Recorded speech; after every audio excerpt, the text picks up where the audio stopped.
Time था 20 दिसंबर 2022 का और जगह थी साउथ कोरिया का नॉर्थ सेल। जब यहीं पर बने हुए एक रेस्टोरेंट में मून सू हू नाम की एक लड़की अपने बॉयफ्रेंड ली की यंग के साथ आई हुई थी, क्योंकि इस दिन मून ने अपने माता पिता को ये बात बोल दी थी कि वो एक लड़के से बहुत ज्यादा प्यार करती है और आगे चलकर वो उसी से शादी करना चाहती है। तो मून के परिवार वालों को इस चीज में कोई भी दिक्कत नहीं थी। उन्होंने यही बात कही कि चलो बेटा, अगर तुमने किसी लड़के को पसंद कर ही लिया है तो हम उसके साथ तुम्हारी शादी करवा देंगे। लेकिन कौन वो लड़का है हम उसे बिल्कुल भी नहीं जानते, जिसके चलते एक बार हम लोग उससे मिलना चाहते हैं। अगर तुमने पसंद कर लिया है तो उसी के साथ हम तुम्हारी शादी करवा देंगे, लेकिन शादी से पहले हम लोग एक बार उस लड़के से मिलना चाहते हैं। तो मून और ली इसी बारे में सोचने लगते हैं कि वो किस तरीके से जाकर पहली बार मून के परिवार से मिले, ताकि पहली बार ही देखने पर ली उन्हें पसंद आ जाए। और ये सारी की सारी बातें सोच लेने के बाद उन्होंने ये बात सोची कि क्यों न हम लोग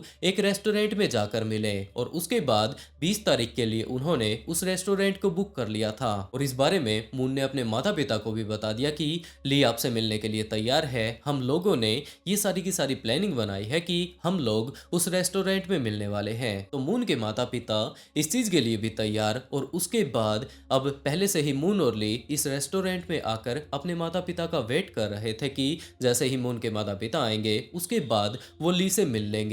और यही कारण था कि मून पिछले काफी देर से यहाँ पर इस रेस्टोरेंट में बैठकर इस रेस्टोरेंट के मेन्यू कार्ड को देखने की बजाय अपने घड़ी की तरफ देख रही थी। ली भी उसके बिल्कुल सामने ही बैठा हुआ था। मून ने जब ली को पहली नजर में देखा कि ये देखने में कैसा लगेगा, इस टाइम ये किस तरीके से नहा धोकर आया है, कौन सी वेल ड्रेस ये पहन कर आया है, तो उसे भी यही बात लगने लगता है कि ये लड़का सच में काफी ज्यादा खूबसूरत है। और दूसरी तरफ ये मेरा इतना ज्यादा ध्यान रखता है, अगर हम लोगों की शादी हो जाती है तो उसके बाद तो ये मेरा ध्यान रखने में बिल्कुल भी कमी नहीं छोड़ने वाला है। इन्हीं सब चीजों के बारे में इस टाइम मून बैठकर सोच रही थी। दूसरी तरफ ली के दिमाग में भी यही बात आ रही थी कि मून के माता पिता आएंगे, उसके बाद वो मुझसे क्या कुछ पूछने वाले हैं। तो उसने पहले से ही सोच लिया था कि ये पहले मिलिट्री में रह चुका था, तो जैसे ही मून के माता पिता आएंगे, अगर मून के पिता ने उससे कुछ भी पूछने की कोशिश की तो वो शुरुआत इस चीज से करेगा कि उसने मिलिट्री में क्या कुछ चीजें फेस की थी। और अगर मून की माँ के साथ उसकी बातें होने लगती हैं तो वो अपने परिवार के बारे में बताने लग जाएगा। दूसरी तरफ उसे जानवरों का काफी ज्यादा शौक था। उसने अपने घर पर 2 कुत्ते और 3 बिल्लियां पाली हुई थी, वो उन्हीं के बारे में उसकी माँ को बता देगा। एक तरफ तो मून अपने दिमाग में कुछ सोच रही थी, दूसरी तरफ ली अपनी प्लानिंग बना रहा था कि वो उन्हें क्या कुछ बताने वाला है। और वैसे ली का परिवार इस शहर के काफी ज्यादा जो जाने मानी हस्तियां हुआ करती थी, काफी ज्यादा जो रिच फैमिली थी, उनमें उसकी फैमिली का नाम आया करता था। इसके दादा के अलग बिजनेस चला करते थे, इसके पिता के अपने कुछ काम धंधे चल रहे थे, जिसके चलते वो अपने घर पर कभी कभार ही आया करते थे। इसके दादा का खुद का एक बड़ी सी बिल्डिंग में फ्लैट था और इस पूरी ही बिल्डिंग में इस शहर के जो जाने माने लोग थे, पावरफुल लोग थे, जिनके पास काफी ज्यादा पैसा था, उन लोगों ने इस बिल्डिंग में अपने फ्लैट खरीद रखे थे। और इन्हीं फ्लैट्स में से एक फ्लैट ली के दादा का था। उसके दादा के पास काफी सारी और भी जगहें थी, जिसके चलते वो हर एक जगह पर तो जाकर रह नहीं सकते। और आखिर में उन्होंने ये फ्लैट ली को गिफ्ट में दे दिया। ली इस टाइम उसी अपार्टमेंट में रहा करता था जो कि इसके दादा के द्वारा उसे गिफ्ट दिया गया था। ये देखने में काफी ज्यादा खूबसूरत था, काफी ज्यादा एजुकेटेड था और इसकी फैमिली के पास कोई भी पैसे की कमी नहीं थी। तो अब मून को यही बात लग रही थी कि जैसा कि एक लड़की के परिवार के लोग ये बात सोचते हैं कि उनकी बेटी को शादी के बाद किसी भी तरीके से दिक्कत ना हो, ये सारे के सारे गुण इस टाइम ली में मौजूद हैं। इसके पास पैसा है, इज्जत है और इसके अलावा चाहिए ही क्या। लेकिन जो सबसे खास बात उसे ली की पसंद आई वो ये थी कि इतना ज्यादा पैसा होने के बाद, पावर होने के बाद, उसके पास किसी भी चीज की कमी नहीं थी। काफी सारी चीजें और भी इसके पास अवेलेबल थी, लेकिन इन सभी का इसे बिल्कुल भी घमंड नहीं था। और यही कारण था कि उसे पहली बार में ही ली काफी ज्यादा पसंद आने लगा था। उसके बाद इन्होंने एक दूसरे को प्रपोज कर दिया और उसके बाद तो अब यहाँ पर मून की फैमिली इसे देखने के लिए आने ही वाली थी। और उसके बाद तो बस 10-15 मिनट का ही टाइम बीता होगा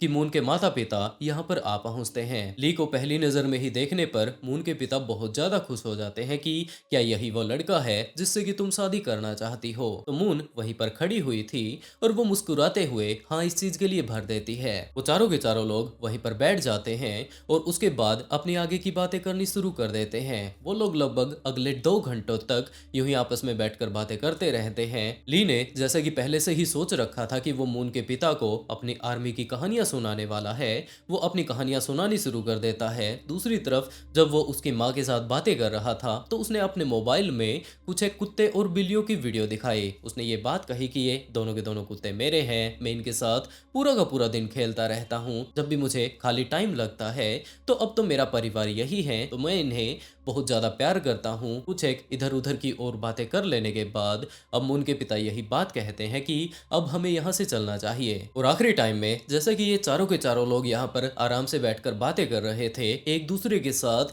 ये काफी ज्यादा अच्छे से घुल मिल चुके थे, तो मून इस बात को समझ चुकी थी कि इसके माता पिता को ली काफी ज्यादा पसंद आ चुका है और ये लोग अब इसे शादी के लिए तो मना नहीं करने वाले हैं। कुछ ही देर बाद ये लोग रेस्टोरेंट से बाहर आ जाते हैं और उसके बाद उनके माता पिता इन दोनों को ही ये बात बोलकर कि अब तुम आराम से एंजॉय करते रहो, हम लोग घर की तरफ जा रहे हैं, ये बात बोलकर वो लोग वहां से निकल पड़ते हैं। मून इस टाइम काफी ज्यादा खुश थी कि उसके प्रेमी ने इसके माता पिता को काफी ज्यादा खुश कर दिया है और अब ये लोग बहुत जल्द इनकी शादी करवाने वाले हैं। और इसी चीज को एंजॉय करने के लिए ये लोग वहां पर पास में ही मौजूद एक पब में जा पहुंचते हैं। वहां पर बैठकर इन्होंने कुछ एक देर तक तो शराब पी और कुछ ही देर बाद वो लोग उस पब से भी बाहर निकल आते हैं। उसके बाद उन्होंने ये प्लानिंग बनानी शुरू की कि अब धीरे धीरे कर कुछ ज्यादा ही अंधेरा होने लगा है तो हमें घर की तरफ जाना चाहिए। तो वो दोनों ही लोग ली की गाड़ी की तरफ जाने लगते हैं। लेकिन जब वो लोग गाड़ी की तरफ जा रहे थे पार्किंग में बस वो पहुंचे ही थे कि इसी टाइम मून समझ चुके थे कि इन्होंने हद से ज्यादा शराब पी ली है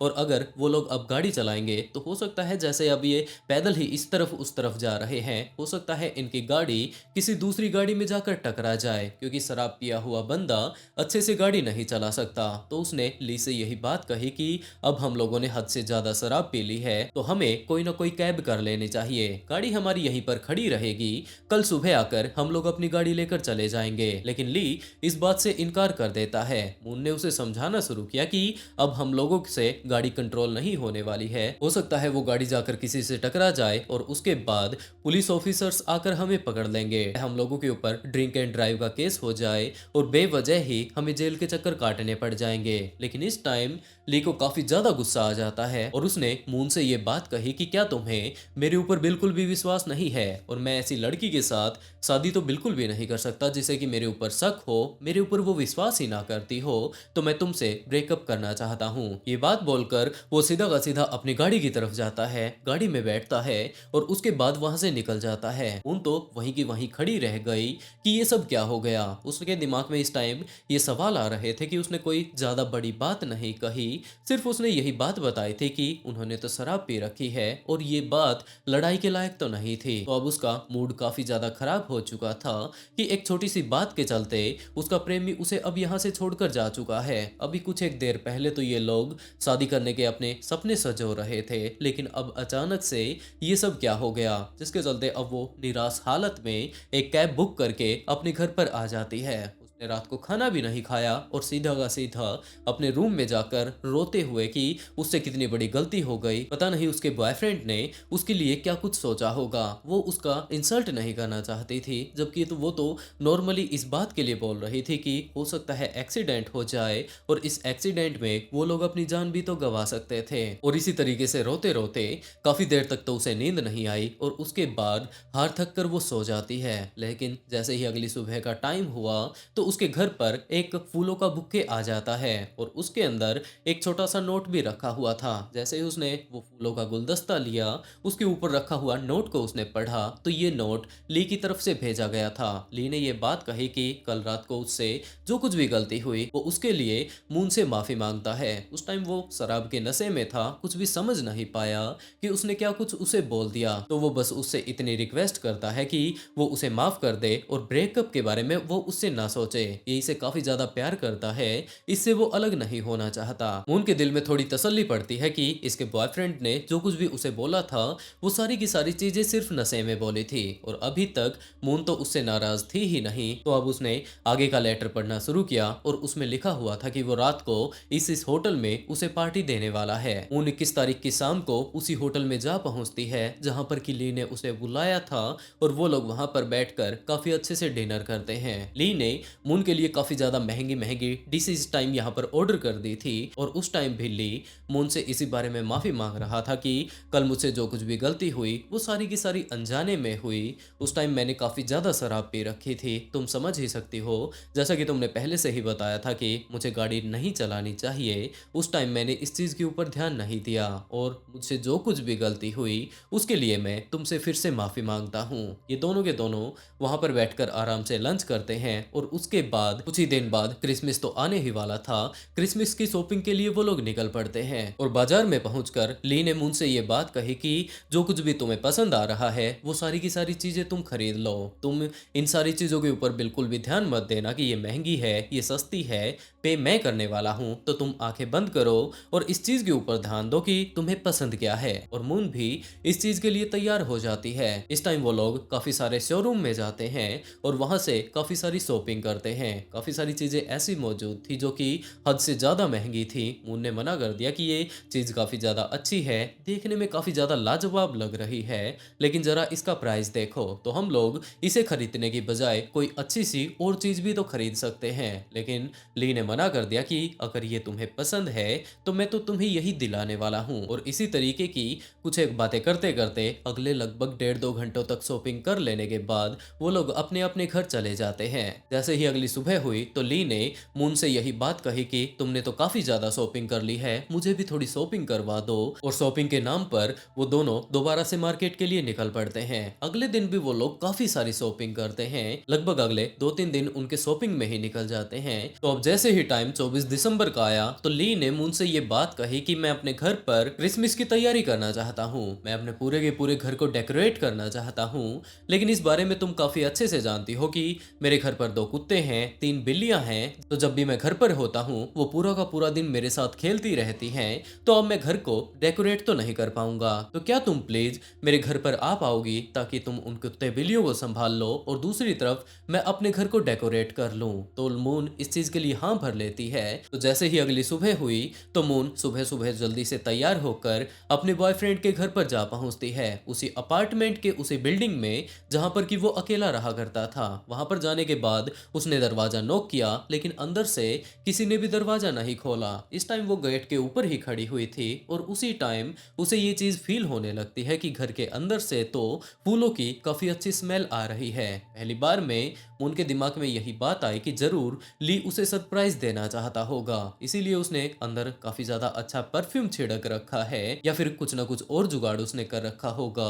तो इन्हीं सारी चीजों की एक्साइटमेंट में अब वो उस दरवाजे पर खड़ी हुई थी। अगले लगभग 5 मिनट तक वो यूं ही दरवाजा खटखटाती रहती है लेकिन अंदर से आकर किसी ने भी दरवाजा नहीं खोला। तो मून के पास इस घर की दूसरी चाबी भी मौजूद थी, उसने अपनी वो सेकंड वाली चाबी निकाली और उसके बाद उस दरवाजे को खोलकर जैसे ही वो घर के अंदर घुसती है तो उसने काफी ज्यादा अजीब चीजों को अपने सामने देखा। उसने पाया कि इस घर के अंदर इस टाइम काफी सारे फूल के गुलदस्ते रखे हुए हैं, लेकिन ये गुलदस्ते कोई ताजे नहीं हैं, जबकि ये तो काफी हद तक इस टाइम मुरझा चुके हैं। हाँ, इन सारे के सारे फूलों के कारण ये पूरा का पूरा कमरा महक रहा है, लेकिन जैसे कि इस टाइम इनकी कंडीशन है, पत्तियां इनकी सूख चुकी हैं, जो इनके नीचे पानी था वो पानी काफी हद तक सूख चुका है और जो इसकी डंडियां हैं वो इस टाइम गलने लगी हैं। तो ये फूल हाल फिलहाल में तो नहीं लाए गए हैं, काफी दिन पहले ये फूल यहाँ पर लाए गए होंगे और उसके बाद ये लगातार अब डिकम्पोज होते जा रहे हैं। तो उसने वहीं पर ली को आवाजें लगानी शुरू कर दी, क्योंकि ली ही आकर अब बता सकता था कि ये इतने सारे फूल उसने यहाँ पर क्यों रख रखे हैं। वो वहां पर अगले काफी देर तक यूं ही आवाजें लगाती रहती है और उसके बाद उसे समझ आता है कि ली जरूर बाहर गया हुआ होगा, नहीं तो ऐसा तो है नहीं कि वो उसे यहाँ पर घर पर इनवाइट करे। इतना सारा अड़ंगा यहाँ पर फैला हुआ है तो वो कुछ भी समझ नहीं पाई और ली की वेट करने के लिए वो वहीं पर जाकर बैठ जाती है। लेकिन इस टाइम ली के पास 2 कुत्ते थे, 3 बिल्लियां थी, वो दोनों के दोनों कुत्ते आकर उसके पास बैठ जाते हैं। लेकिन वो बिल्लियां शांत बैठने वाली नहीं थी, जबकि वो मून के आसपास घूमने लगती हैं। समझ चुकी थी कि जरूर ये बिल्लियां इस टाइम भूखी होंगी, तो जब तक ली यहाँ पर आता है बिल्लियों को और कुत्तों को वो खाना दे देती है, जिसके चलते वो सीधा का सीधा रसोई में जाकर जितने भी वहां पर कैबिनेट बने हुए थे एक एक करके कैबिनेट्स को खोलना शुरू कर देती है। लेकिन किसी के अंदर भी ना तो उसे कैट फूड मिला ना ही डॉग फूड मिला, और इसी तरीके से ढूंढते ढूंढते अब उसने पूरे के पूरे किचन को छान मारा। अब वो ली के रूम में आ जाती है, दूसरे रूम में आती है, और उसके बाद वो जा पहुंचे एक इस तरीके के स्टोर में जहां पर कि ज्यादातर एक्स्ट्रा सामान ही रखा जाता है। तो वो उसे भी छान मारना चाहती थी, तो उसने उसका हैंडल पकड़कर जब वो पीछे की तरफ खींचने लगती है तो उससे वो हैंडल खींचा ही नहीं, वो दरवाजा नहीं खुला, और उसे पक्का विश्वास था कि उसने अगर पूरे के पूरे घर को छान मारा है तो जो इन कुत्ते बिल्लियों का खाना है वो यहीं पर रखा होगा। तो वो जोर जबरदस्ती करके जैसे तैसे कर इस डोर को खोल देना चाहती थी, और जैसे ही उसने वो डोर खोला तो एक झटके में वो डोर खुल भी जाता है। लेकिन उसके सामने का जो नज़ारा था वो सच में ही दिल को बहुत ज़्यादा दहला देने वाला था, क्योंकि वहाँ पर एक डेड बॉडी रखी हुई थी। और पहली नज़र में जब मून ने इस डेड बॉडी को देखा तो उसकी भी चीख निकल जाती है कि ये सब उसने क्या देख लिया। लेकिन उस डेड बॉडी को देखने पर पहली नज़र में ही वो समझ चुकी थी कि ये ली तो नहीं है, जबकि ये तो कोई और ही व्यक्ति है। मून ने इस व्यक्ति को पहले कभी भी यहाँ पर नहीं देखा था। अब वो काफ़ी ज़्यादा कंफ्यूज थी, लेकिन उसका ये कंफ्यूजन ज़्यादा देर तक नहीं रहा, क्योंकि जैसे ही पुलिस यहाँ पर आती है, ये सारा का सारा मामला पुलिस में पहुंचा, तब जाकर मून को पता चलता है कि जब 20 तारीख की रात को ली मून के माता पिता से मिला था और उसके बाद उन्होंने बार में जाकर काफ़ी ज़्यादा शराब पी थी। उसके बाद वो लोग अपनी गाड़ी की तरफ जा रहे थे, तो मून ने ली से ये बात कही थी कि वो अपनी गाड़ी को ड्राइव करके ना जाए, क्योंकि इन दोनों ने ही इस टाइम काफ़ी ज़्यादा शराब पी ली है। हो सकता है ड्रिंक एंड ड्राइव के केस में पुलिस ऑफिसर्स इन्हें पकड़ लें, और अगर पुलिस ने इन्हें नहीं पकड़ा तो हो सकता है ज़्यादा शराब पीने के चलते ये खुद अच्छे से पैदल पैदल नहीं चल पा रहे हैं, तो गाड़ी ये क्या चलाएंगे। तो हो सकता है इनका एक्सीडेंट हो जाए और उसके बाद ये लोग अपनी जान ही गंवा दें। तो यही सारी की सारी बातें मून इस टाइम ली को समझा रही थी, लेकिन ली तो मानने के लिए तैयार ही नहीं था, जबकि वो तो उसके साथ ब्रेकअप करके अपनी गाड़ी लेकर वहां से चला गया था। लेकिन पूरा का पूरा मामला ये था कि जैसे ही वो अपनी गाड़ी लेकर वहां से निकलता है, मुश्किल से 4 से 5 किलोमीटर ही वो आगे गया होगा कि उसी टाइम रेड लाइट एरिया पर जब वो अपनी गाड़ी मोड़ रहा था तो उसकी गाड़ी एक टैक्सी वाले से भिड़ जाती है। और इस सारी की सारी चीजों में ली की ही गलती थी। ली ने वैसे तो ज्यादा बड़ा क्राइम नहीं किया था, लेकिन मेन दिक्कत ये थी कि इससे पहले भी ड्रिंक एंड ड्राइव के केस में इसका काफी लंबा चौड़ा इतिहास रह चुका था। जब ये मिलिट्री में था उस टाइम भी इसने ड्रिंक एंड ड्राइव के बाद अपनी गाड़ी ठोक दी थी, बाद में उसको पनिशमेंट मिली थी, और इस टाइम तो वो मिलिट्री को छोड़कर आ चुका था। लेकिन बाहर आने के बाद भी उसने 2 बार पहले से ही गाड़ी भिड़ा रखी थी। रात को शराब पीकर वो यूं ही गाड़ी चलाया करता था, और पहले भी इसकी गाड़ी यूं ही भिड़ चुकी थी। और पिछली बार भी पुलिस ने इसे यही बात बोलकर कि आपको ऐसा नहीं करना है, काफी मोटी पेनल्टी उस टाइम इसे लगी थी, इसे रिहा कर दिया था। अब इसका ड्रिंक एंड ड्राइव करके गाड़ी भिड़ाने का जो ये इतिहास था वो काफी ज्यादा लंबा चौड़ा हो चुका था। तो अब ली इसी चीज से घबराए हुए था कि जितने का इसका नुकसान नहीं हुआ उससे ज्यादा पैसे इस टाइम ली को पुलिस वालों को देने पड़ सकते हैं, और हो सकता है उसका लाइसेंस भी कैंसिल हो जाए। जिसके चलते उसने उतर कर उस टैक्सी ड्राइवर से ही जाकर ये बात कही कि भाई जितना भी तेरा ये नुकसान हुआ है मैं इसकी भरपाई करने के लिए तैयार हूँ, लेकिन तुम पुलिस के पास मत जाना। गाड़ी वाला इस बात के लिए मान जाता है, क्योंकि टैक्सी ड्राइवर अगर ली को पुलिस ऑफिसर्स के पास लेकर जाता है तो इन दोनों का ही टाइम खराब होगा, और अगर वो इसे यहीं पर पैसे दे देता है तो मामला यहाँ का यहाँ सुलट जाएगा। लेकिन टैक्सी ड्राइवर ने ये बात कही कि भाई मैं ऑनलाइन का कोई भी झंझट नहीं रखना चाहता, तुम मुझे कैश ही दे दो। लेकिन ली ने मना कर दिया कि कैश रुपए तो मेरे पास नहीं है, लेकिन अगर आप कैश ही लेना चाहते हैं तो मेरी आपसे बस इतनी ही रिक्वेस्ट है कि आप किसी भी हालत में पुलिस के पास तो मत जाइएगा। आप ऐसा कीजिए कि मेरे साथ मेरे अपार्टमेंट में चलिए, वहां पर चलने के बाद मैं आपको अपने घर से पैसे देने के लिए तैयार हूँ। तो टैक्सी ड्राइवर भी तैयार और ली भी तैयार, दोनों के दोनों उसी अपार्टमेंट में आ पहुंचते हैं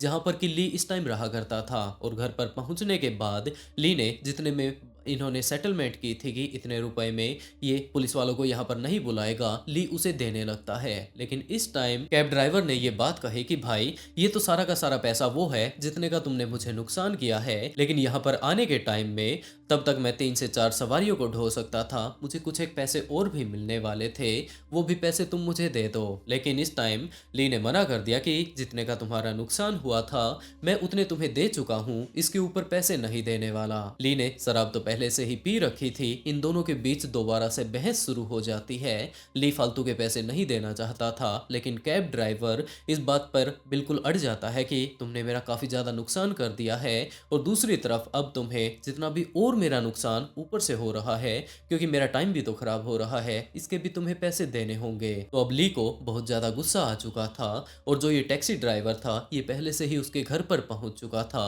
तो उसने वहां पर साइड में रखे एक भारी से ऑब्जेक्ट से टैक्सी ड्राइवर के सिर पर हमला कर दिया। टैक्सी ड्राइवर के सिर पर जैसे ही ये हमला होता है तो वो सीधा का सीधा नीचे गिर जाता है, और उसके सिर से अब काफी सारा खून बाहर की तरफ बह रहा था। और जैसे ही ली ने ये खून बहता हुआ देखा तो उसका दिमाग खराब हो गया कि यार तूने ये क्या कांड कर दिया, जैसे तेरे कारनामे हैं इस हिसाब से तो तुझे शराब ही नहीं पीनी चाहिए। इस तरीके की बातें अब उसके दिमाग में आ रही थी। और जैसे ही उसने नीचे बैठकर उस टैक्सी ड्राइवर को चेक करना शुरू किया तो उसने पाया कि अब तो इसकी सांसें थम चुकी हैं। उसने कुछ ऐसी सेंसिटिव जगह पर उसके सिर पर वार कर दिया था कि उस टैक्सी ड्राइवर ने हाथों हाथ अपनी जान गंवा दी। वो अब परेशानी में वहीं पर साइड में बैठ जाता है और अंदर से एक दूसरी शराब की बोतल लाकर उसे खोलकर अब पीना शुरू कर देता है, क्योंकि अब इसके ऊपर काफी ज्यादा स्ट्रेस था। उसने पहले तो एक गाड़ी को ठोक दिया, और अब जो उसका ड्राइवर था उसने भी उसे नहीं बख्शा, उसने उसे भी ठोक दिया। तो अब ली को कुछ भी समझ नहीं आ रहा था,